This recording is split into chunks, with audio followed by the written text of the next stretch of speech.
Pilipinas, una sa ating mga balita. Nangangamba ang isang analyst na magpapadala ang China ng malaking puwersa bilang pangontra sa civilian maritime mission ng atin ito coalition sa Scarborough Shoal. Gayunman, tiniyak ng Philippine Coast Guard ng tagapagsalita nito for the West Philippine Sea na si Commodore J. Tarella na nakahanda silang umagapay para matiyak ang isang ligtas na misyon.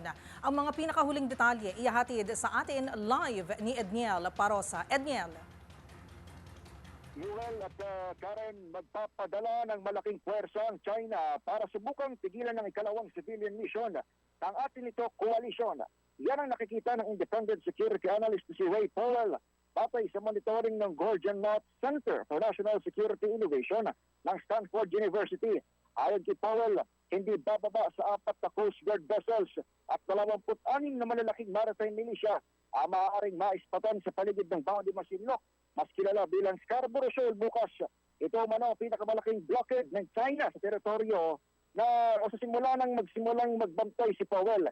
Sa opisyal na pahayag na inilabas ni Akbayan Party President Rafaela David, sinabi ng atin ito co-convener na hindi patitinag ang grupo sa pagsasagawa ng ikalawang convoy sa West Philippine Sea. Ikinalulungkot man, pero hindi na umano ikinagulat ng koalisyon ang tangkang pagsindak ng China sa nasabing misyon. Nauna nang sinabi ni Philippine Coast Guard spokesperson for the West Philippine Sea, Commodore J. Tarella, na nagde-deploy ng 44-meter vessel ang kanilang hanay para sa bayan ng atin ito. Sa hiwalay na interview ng DZRH News, ipinahayag noon ng atin ito co-convener na si Ed De La Torre na kabilang sa kanilang pinaghahandaan ay ang paggamit ng water cannon ng China sa misyon.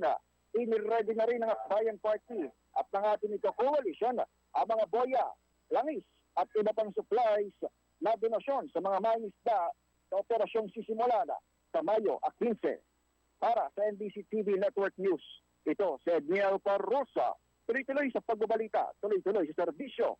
Sama-sama tayo, Pilipino. Maraming salamat, Edniel Parosa.